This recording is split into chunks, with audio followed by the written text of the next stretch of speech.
ഗതാഗത വിദഗ്ധൻ ശ്രീ ഉപേന്ദ്ര നാരായണനുണ്ട്. ശ്രീ ഉപേന്ദ്ര നാരായണൻ, അദ്ദേഹം നമ്മോടൊപ്പം ചേരും. മുംബൈ ഘാട്ട്കോപ്പറിലാണ് ഈ അപകടമുണ്ടായത്. പൊടിക്കാറ്റിലും ശക്തമായ മഴയിലും ആ ബോർഡ് തകർന്നു വീഴുന്ന ദൃശ്യങ്ങൾ പോലും വലിയ ഭീകരമാണ് എന്നുള്ളതാണ്. അത് വളരെ പേടിപ്പെടുത്തുന്ന ദൃശ്യങ്ങൾ കൂടിയായി മാറുകയാണ്.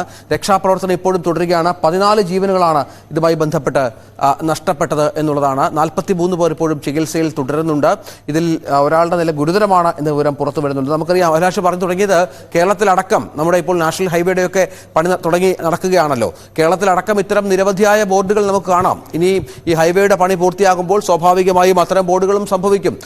നമ്മുടെ ഈ ഗതാഗത വിദഗ്ധരുമായിട്ടൊക്കെ ബന്ധപ്പെട്ട് സംസാരിക്കുമ്പോൾ മനസ്സിലാകുന്ന ഒരു കാര്യം, ഈ പ്രാദേശികമായ സ്വാധീനം, അപ്പോൾ ഒപ്പം ഈ വലിയ സ്വാധീനമുള്ള വലിയ വലിയ പരസ്യ കമ്പനികളാണ് ഈ ബോർഡുകൾ സ്ഥാപിക്കാൻ മുന്നിട്ടിറങ്ങുന്നത്. അവർ പരസ്യങ്ങൾ വെക്കുകയാണ് ചെയ്യുന്നത്. അവർക്ക് ഇതിന് പ്രത്യേക മാർഗനിർദ്ദേശവും മാനദണ്ഡവും ഒക്കെ ഉള്ളതാണ്. പക്ഷെ അതൊന്നും നടക്കുന്നില്ല, സംഭവിക്കുന്നില്ല. അതിന് കാരണം എന്ന് പറഞ്ഞാൽ അവർ ഈ ചില ആളുകളെ സ്വാധീനിക്കും, പണത്തിന്റെ പ്രധാനപ്പെട്ട പ്രശ്നമുണ്ടാകും. അങ്ങനെ കേരളത്തിനും ഈ സംഭവം നേരത്തെ തിരുവനന്തപുരത്ത് വർഷങ്ങൾക്ക് മുൻപ് ഒരു അപകടം സമാനമായി സംഭവിച്ചത് ഓർക്കുന്നു. ഇനിയും അത് സംഭവിക്കാതിരിക്കാൻ ജാഗ്രത പാലിക്കേണ്ടതുണ്ട്. ഈ അപകടത്തിന്റെ പശ്ചാത്തലത്തിലെങ്കിലും അത് ഉണ്ടാകേണ്ടതുണ്ട്. ശ്രീ ഉപേന്ദ്ര നാരായണൻ, ഇത് ഞങ്ങൾ ഈ ഘാട്ട്കോർ അപകടം, അത് നമ്മൾ ചോദിച്ച ചോദ്യം കേരളത്തിനും അത് പാഠമാകേണ്ടതല്ലേ എന്നുള്ളതായിരുന്നു. കാരണം നമ്മളും ഈ നാഷണൽ ഹൈവേയിൽ കൂടിയും മറ്റ് പ്രധാനപ്പെട്ട റോഡുകളിലൂടെയൊക്കെ പോകുമ്പോൾ വലിയ വലിയ ബോർഡുകൾ കാണാം. അതിൻ്റെ പൊക്കവും അതിൻ്റെ ഭാരവുമായൊക്കെ ബന്ധപ്പെട്ട് നിയമങ്ങളുണ്ട്, അല്ലെങ്കിൽ അതിന് മാനദണ്ഡങ്ങളുണ്ട്. പക്ഷെ അതൊന്നും പാലിക്കുന്നത് നമുക്ക് തോന്നാറില്ല. നമുക്കും ഇവിടെ പഴയ അപകടങ്ങളുടെയൊക്കെ ഒരു ചരിത്രമുണ്ട്. ഈ അപകടം എന്താണ് നമ്മളെ പഠിപ്പിക്കുന്നത്? ഇത് നമ്മൾ വളരെയേറെ അതീവ ഗൗരവത്തോടെ എടുക്കേണ്ട ഒരു വിഷയമാണ് സർക്കാർ. കാരണം ഇത്തരം ഹ്യൂജ് പരസ്യ ബോർഡുകൾ, ഹോർഡിങ്സ് നമ്മുടെ നാട്ടിൽ നിരോധിക്കേണ്ടതാണ്. കാരണം ഇപ്പൊ പരസ്യം ചെയ്യാൻ വിവിധ മാധ്യമങ്ങൾ, ചാനലുകളൊക്കെ തന്നെ തയ്യാറായി നിൽക്കുമ്പോൾ ഇത്ര ആളെ കൊല്ലി ഹോർഡിങ്സിന്റെ ആവശ്യം ഇല്ല എന്ന് തന്നെ പറയാം. കാരണം ഈ ഘാട്ട്കോപ്പർ ബോംബെയിൽ ഉണ്ടായ അപകടം എന്ന് പറയുന്നത് 10-14 പേര് ഉടനടി മരിച്ചു.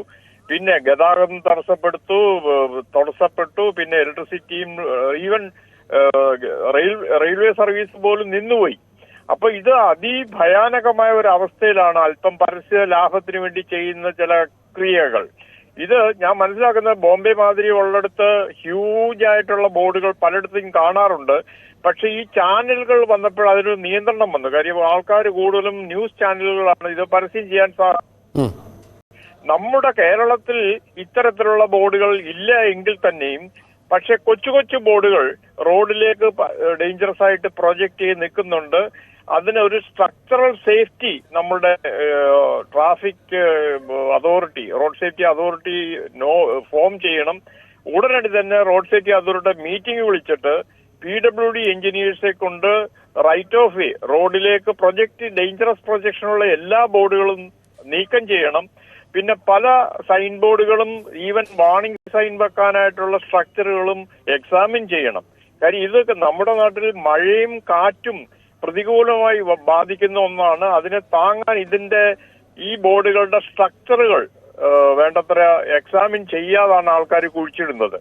അപ്പൊ അതുമൂലം ട്രാഫിക് ബ്ലോക്കുകളും അപകടങ്ങളും കേരളത്തിലും വരും. അപ്പൊ നമ്മൾ കേരളത്തിന്റെ കാര്യത്തിൽ പ്രത്യേക ശ്രദ്ധ വേണ്ടത് ഈ സമയത്ത് ധാരാളം മഴ, പെരുമഴയും കൊടുങ്കാറ്റ് പോലത്തെ കാറ്റും വരുമ്പോൾ ഈ ചുഴലിക്കാറ്റ് അത് സൈൻ ബോർഡുകളെയും ഹോർഡിങ്സിനെയും പിഴുതുമറിക്കുന്ന രീതിയിലുള്ളത് കൊണ്ട് ഗവൺമെന്റ് ഉടനടി ഒരു റോഡ് സേഫ്റ്റി അതോറിറ്റിയുടെ മീറ്റിംഗ് വിളിച്ചു കൂട്ടുകയും PWD engineers, national highway engineers, corporation engineers അവർക്ക് നിർദ്ദേശം കൊടുക്കണം.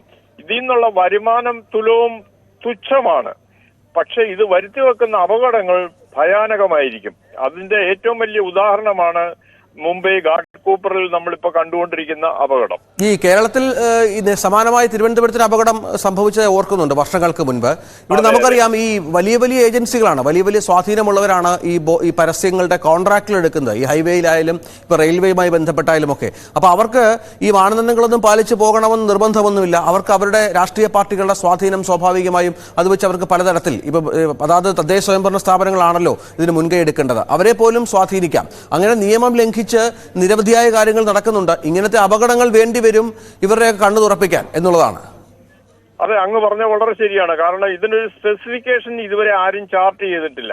ഇപ്പൊ ഒരു വാർണിംഗ് സൈൻ റോഡിന്റെ നടുക്ക് ഇറക്ട് ചെയ്യുമ്പോൾ അതിന്റെ സ്ട്രക്ചറൽ സേഫ്റ്റി എത്ര ഉണ്ട്, അത് എത്ര നാൾ നിലനിൽക്കും? കാര്യം എല്ലാവരും ലാഭം കൊയ്യാൻ വേണ്ടി ഏറ്റവും ചീപ്പായിട്ടുള്ള മെറ്റീരിയല് ഈ നമ്മുടെ നാട്ടിൽ വാഴ കുഴിച്ചിടുന്ന പോലെ എവിടെങ്കിലും കുഴിച്ചു വെക്കും.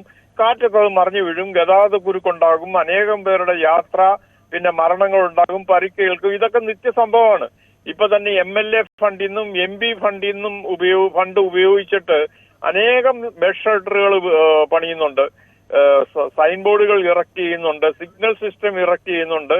പക്ഷേ ഈ MP ഫണ്ടിന്റെ പേര് അത് എഴുതി കുറച്ചുനാൾ കഴിയുമ്പോഴേക്കും അവിടുത്തെ തദ്ദേശ സ്വയംഭരണ സ്ഥാപനങ്ങള് അവരുടെ പേരിൽ ഇത് ഓപ്ഷൻ ചെയ്യും.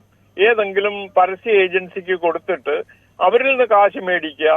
ചില കൗൺസിലേഴ്സിന്റെ ഒരു സ്ഥിരം ബിസിനസ്സാണ് ഇങ്ങനെ അനധികൃതമായിട്ട് ദേശീയപാതകളിലും PW റോഡിലും ഒക്കെ ഒരു പെർമിഷനും ഇല്ലാതെ സൈൻ ബോർഡ് ഇറക്ട് ചെയ്യുന്നത്.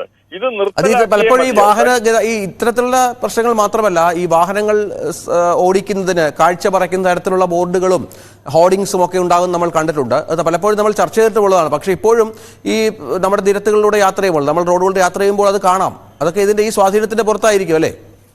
തീർച്ചയായിട്ടും ഇതിനൊരു ശാസ്ത്രീയമായ വശം നമുക്കുണ്ടാകണം. നമ്മൾ ഇത്രയും എഡ്യൂക്കേറ്റഡ് ആൾക്കാരാണ്. നമ്മുടെ നാട്ടിൽ ഇത്രത്തോളം അപകടങ്ങൾ പെരുകുന്നുണ്ട്. നമ്മുടെ കാലാവസ്ഥ വളരെ പ്രതികൂലമായിട്ട് ബാധിക്കുന്ന ഒരു സ്റ്റേറ്റും കൂടിയാണ് കേരളം. അപ്പൊ ഇവിടെ എന്ത് റോഡിൽ ഇറക്കി വീഴാലും അതിനൊരു ഉത്തരവാദി ഉണ്ടാകണം, അതിനൊരു ഇൻഷുറൻസ് ഉണ്ടാകണം, അതിനൊരു ബേസിക് സ്പെസിഫിക്കേഷൻ വേണം. അതില്ല, ഇന്നില്ല. പിന്നെ ഇത് ആരാണ് മേൽനോട്ടം വഹിക്കുന്നത്, ആരാണ് ഇത് മെയിൻറ്റെയിൻ ചെയ്യുന്നത്, അങ്ങനെയൊന്നും ഇന്നിപ്പോ ഇല്ല എന്നുള്ളതാണ് ദുഃഖസത്യം. ഈ മുംബൈയിലെ ഈ ഘാട്ട്കോപ്പറിലെ 60 അടിയിൽ കൂടുതൽ പൊക്കം പാടില്ല എന്നുള്ളതായിരുന്നു. 40 അടി മാത്രമേ പൊക്കം പാടുള്ളൂ എന്നുള്ളതായിരുന്നു അവിടുത്തെ ഒരു മാനദണ്ഡം എന്നാണ് മനസ്സിലാകുന്നത്. പക്ഷേ ഇത് 120 അടിയോളം പൊക്കത്തിലാണ് ഇത് ചെയ്തത്. മാത്രമല്ല 250 ടണ്ണാണ് മൊത്തം ഈ തൂണടക്കമുള്ള വെയിറ്റ്. ഇതാണ് ഇത്രയധികം ജനങ്ങളുടെ മുകളിലേക്ക് തകർന്നു വീണത്. മുംബൈയിലും ഈ സമാനമായി തന്നെ കാലാവസ്ഥ പ്രശ്നമുള്ള സ്ഥലമാണ്, വെള്ളപ്പൊക്കം ഉണ്ടാവുകയും കാറ്റൊക്കെ ഉണ്ടാകുന്ന സ്ഥലമാണ്. അവിടെയാണ് ഈ പറഞ്ഞതുപോലെ യാതൊരു തരത്തിലും ജനങ്ങളുടെ സുരക്ഷയ്ക്ക്, ജീവന് ഒരു തരത്തിലും പരിഗണന നൽകാതെയുള്ള ഇത്തരം സംവിധാനങ്ങൾ ഒരുങ്ങുന്നത് എന്നതും നമ്മുടെ മറ്റു സ്റ്റേറ്റുകളും ഇത് പാഠമാക്കേണ്ടതാണ്. ഈ വികസനം എന്ന് പറയുമ്പോൾ ഇത്തരത്തിൽ ജനങ്ങളുടെ സുരക്ഷ, ജനങ്ങളുടെ ജീവന് സുരക്ഷ കൂടി പരിഗണിച്ച് വേണമല്ലോ എത്ര വലിയ വികസനമാണെങ്കിലും സംഭവിക്കാൻ. സത്യത്തിൽ ഇതൊരു വികസനത്തിന്റെ ഒരു ഭാഗം അല്ല, മറിച്ച് ഇത് ഒബ്സലീറ്റ് ആയ ഒരു സംഭവമാണ്. ഈ ഹോർഡിംഗ് പരസ്യങ്ങൾ ഇന്നിപ്പോ ആവശ്യമില്ല. ഇപ്പൊ നമ്മളൊക്കെ തന്നെ ടെലിവിഷൻ ചാനലിലൂടെയും മറ്റു രീതിയിലൊക്കെയുള്ള പരസ്യങ്ങൾ കാണുന്നുണ്ട്. അതിൽ നമ്മളൊക്കെ സാറ്റിസ്ഫൈഡ് ആണ്. Why we should take risk? ഇത്രയും ഹോർഡിംഗ്സ് ബോംബെ മാതിരി സിറ്റിയിൽ ഇത് പഴയ കാലത്ത് ഇറക്ട് ചെയ്തതാണ്. അപ്പൊ അത് എല്ലാ 5 കൊല്ലം കൂടുമ്പോൾ റിന്യൂ ചെയ്ത് പോയി അതിന്റെ ഹൈറ്റ് നിയമം ലംഘിച്ചുകൊണ്ട് ഹൈറ്റും വിഡ്ത്തും ഒക്കെ കൂട്ടുന്ന ഒരു പ്രക്രിയ ബോംബെയിലുണ്ട്. ഞാൻ ബോംബെ പഠിച്ച ആളാണ്. അപ്പോ ഇത് നമ്മുടെ നാട്ടിൽ, ഇത് നമ്മുടെ നാട്ടിൽ തടയണം. അതേപോലെ തന്നെ ഇന്ത്യൻ റോഡ് കോൺഗ്രസ് സ്പെസിഫിക്കേഷനകത്ത് പറയുന്ന ഒരു കോഡ് ഓഫ് പ്രാക്ടീസ് ഉണ്ട്, code of practice for road side advertisement. ആ കോഡ് ഓഫ് പ്രാക്ടീസ് നമ്മൾ മനസ്സിലാക്കണം. PWD എഞ്ചിനീയേഴ്സ് അത്തരം കോഡ് ഓഫ് പ്രാക്ടീസ് പാലിക്കാത്തവരെ സൈൻ ബോർഡുകൾ എടുത്തു മാറ്റിക്കണം. കാരണം നമ്മുടെ പാലങ്ങളിലൊക്കെ ഓരോ മീറ്ററിലും പരസ്യം വെക്കുകയാണ്. അപ്പൊ ഡ്രൈവറുടെ ശ്രദ്ധ മാറും, അപകടങ്ങൾ കൂടും. കൂടാതെ കാറ്റത്ത് ഇത് മറിഞ്ഞു വീഴും. കൂടാതെ പെഡസ്ട്രിയൻസിന്റെ പെഡലിക്ക് മുട്ടുന്ന രീതിയിൽ വെർട്ടിക്കൽ ക്ലിയറൻസ് പ്രോപ്പറായിട്ട് കൊടുക്കത്തില്ല. പിന്നെ ഇത് ഇലക്ട്രിഫൈഡ് ആണ്. പലയിടത്തും ഇതിന്മേൽ ലൈറ്റ് പിടിപ്പിക്കുമ്പോ എന്ത് സംഭവിക്കുന്നു വെച്ചാൽ ഷോർട്ട് സർക്യൂട്ട് ഉണ്ടാവും. അതിലേ പോകുന്ന ആൾക്കാർക്ക്, അതിലേ പോകുന്ന വാഹനങ്ങൾക്ക്, അല്ലെങ്കിൽ KSEBയുടെ ലൈവ് വയറിലേക്ക് ഇത് മറിഞ്ഞു വീഴും. എന്ത് പറഞ്ഞാൽ തന്നെയും ഇത്തരം ഹോർഡിങ്സ് അപകടമാണ്. നമുക്കത് വേണ്ട എന്ന് തന്നെയാണ് എന്റെ പേഴ്സണൽ ആയിട്ടുള്ള ഒരു അഭിപ്രായം. നന്ദി ശ്രീ ഉപേന്ദ്രനാരായണൻ, ഈ വിഷയത്തിൽ താങ്കളുടെ പ്രതികരണത്തിന്. അഭിലാഷ്,